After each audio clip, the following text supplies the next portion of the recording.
Dans cette séquence, nous allons continuer d'appréhender les graphiques en nuages de points. Cette fois, nous allons utiliser une source de données externe unique, mais contenant plusieurs jeux de données.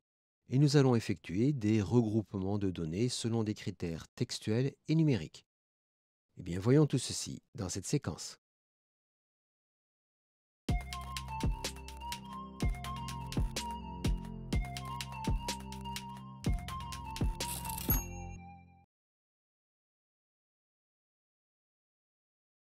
Pour les exemples qui vont suivre, nous allons de nouveau utiliser le fichier iris.data. Les colonnes sont nommées sepal length, sepal width, petal length, petal width, classe et indice. Puis, nous avons toutes les valeurs de ces 6 colonnes de données. Vous notez que toutes les valeurs sont séparées par une virgule et que la colonne classe contient 3 noms de variétés d'iris. Nous avons Setosa, Versicolor et Virginica. Voilà la structure du fichier iris.data. Comme nous l'avons évoqué dans la séquence précédente, il est important de préciser le séparateur utilisé pour les données. Ici, c'est une virgule. Et comme tous les exemples de graphiques utiliseront le même séparateur, cette virgule, nous pouvons l'indiquer dans le préambule. Voici la syntaxe à utiliser. pgfplots 7 et entre accolades, table, slash, et nous indiquons ici le séparateur, colsep égale comma. Donc nous avons bien une virgule. Cela permet donc de déclarer le séparateur pour l'ensemble du document, pour tous les graphiques qui y sont inclus.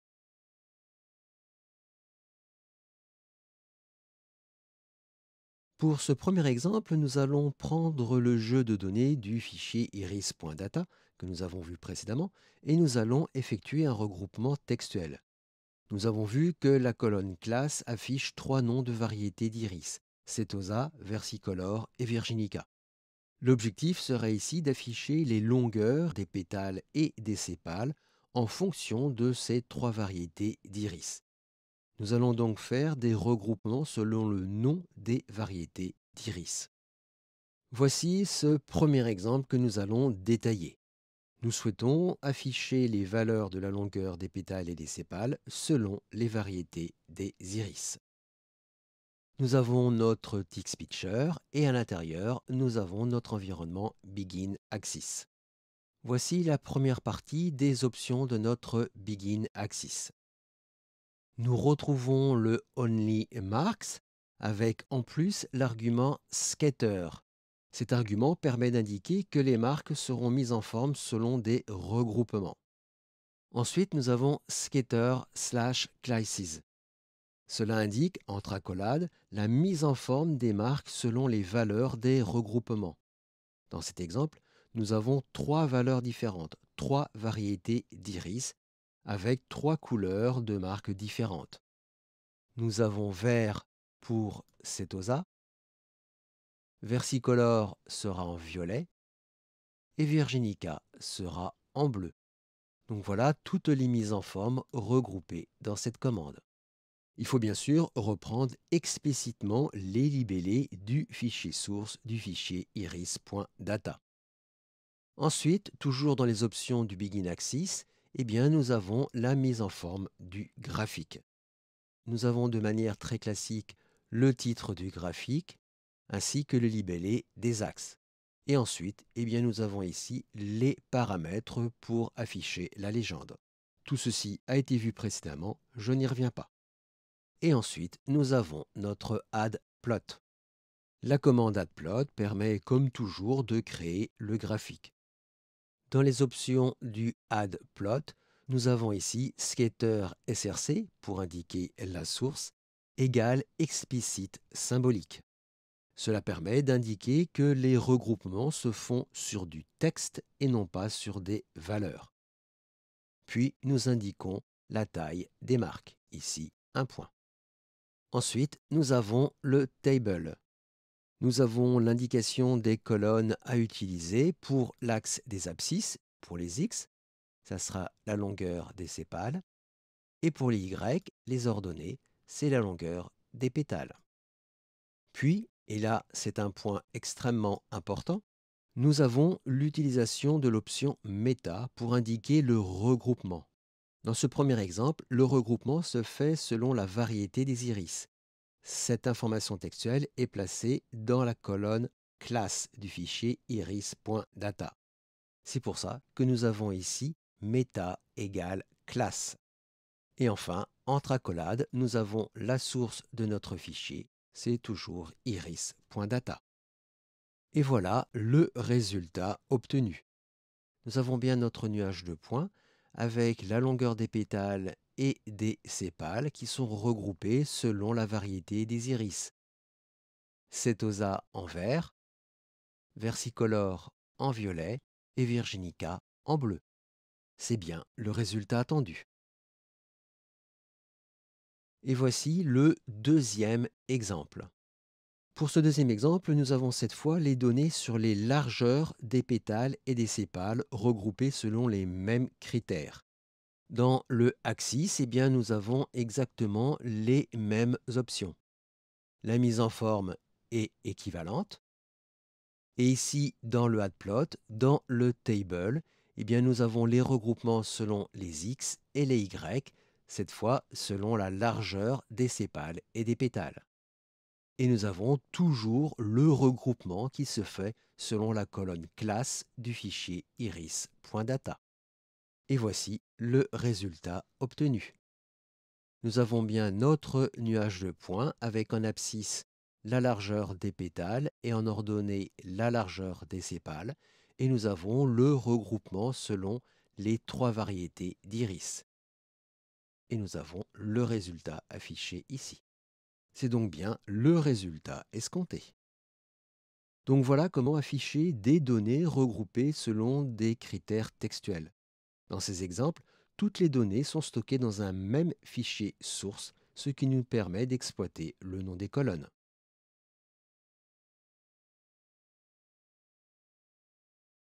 Dans les exemples qui vont suivre, nous allons exploiter le même fichier de données source, toujours notre fichier iris.data. Mais cette fois, nous allons créer des regroupements numériques. Voici le premier exemple. Dans ce premier graphique, nous avons les longueurs des pétales en abscisse et celles des sépales en ordonnée. Nous avons ici les paramètres de notre Adplot et nous avons le résultat affiché ici. Nous pouvons voir qu'il y a une séparation assez nette à une valeur environ de 2,5 en abscisse. Notre objectif est de séparer graphiquement ces deux ensembles. Cela va se faire avec des regroupements sur les valeurs des longueurs des pétales de part et d'autre de la valeur 2,5. Voici l'exemple utilisé. Nous avons toujours notre Begin Axis avec ici ses options. Nous retrouvons les paramètres déjà évoqués, je n'y reviens pas. Puisque nous avons deux ensembles à afficher, il faut forcément deux Adplot. Voici le premier. Dans le premier Adplot, nous avons des marques standards de couleur violette et de taille 1,25 points. Dans le Table, nous indiquons les colonnes affichées en abscisse et en ordonnée. Ensuite, c'est avec l'option Restrict Exp to Domain qu'il faut indiquer les valeurs à utiliser. Dans notre exemple, ce sont les valeurs de la colonne Petal Length qui sont ici spécifiées avec this row. Donc naturellement, cela reprend le nom de la colonne dans notre iris.data.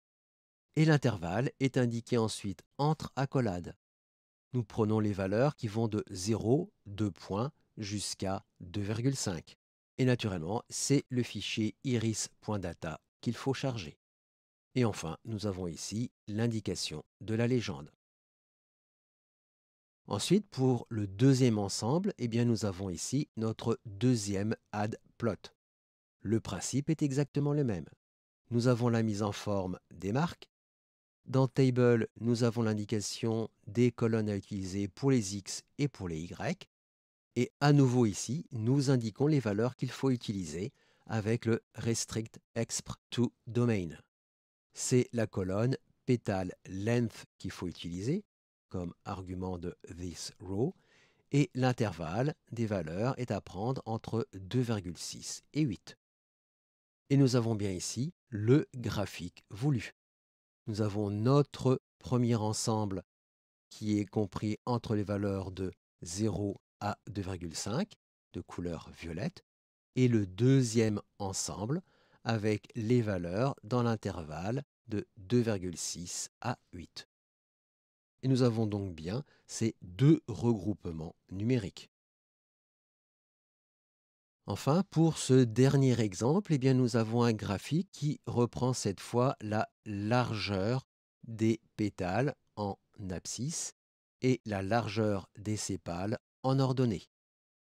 Voici le graphique en question. Nous avons toujours notre begin axis avec les options que nous avons déjà vues précédemment. Et ici, nous prenons pour le premier ensemble eh bien, les valeurs de la colonne petal width dans l'intervalle de 0 à 0,75. Et pour le deuxième ensemble, dans ce deuxième add plot, nous avons toujours les valeurs de la colonne petal width avec un intervalle de 0,76 à 3. Et nous avons bien l'affichage résultant ici. Donc voilà ces premiers exemples pour effectuer des regroupements selon des valeurs numériques selon un intervalle avec la syntaxe principale ici, restrict exp to domain.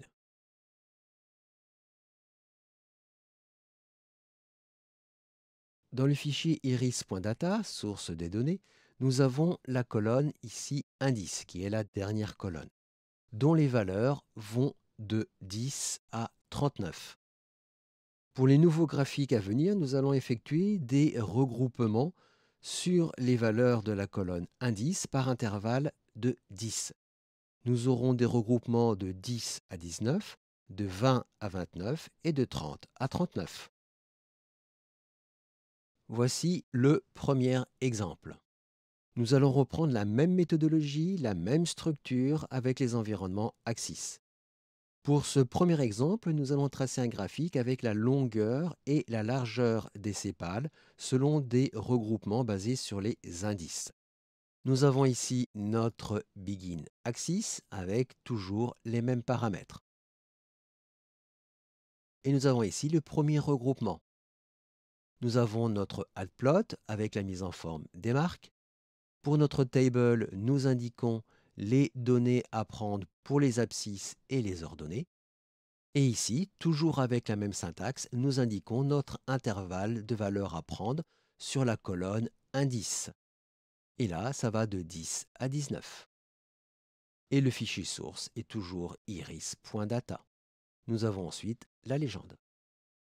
Voici le deuxième groupe.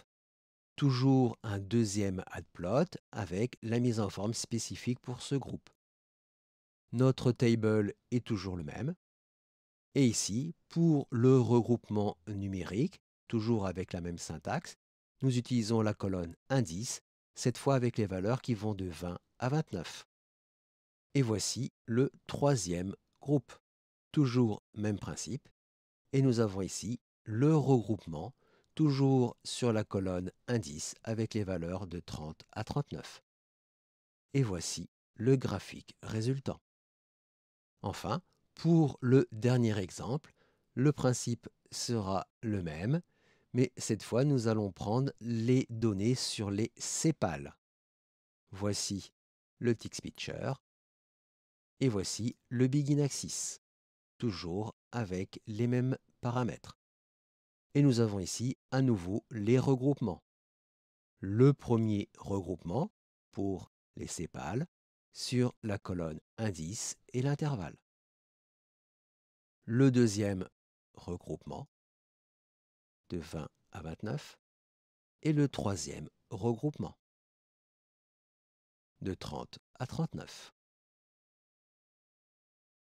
Et à nouveau, le graphique est bien celui que nous souhaitions obtenir, avec ici les différents indices la longueur des sépales et la largeur des sépales. Donc voilà comment créer des graphiques en nuage de points avec des données externes placées dans un fichier unique. Nous venons de voir comment tracer des nuages de points en spécifiant les colonnes de données à utiliser et surtout comment effectuer des regroupements.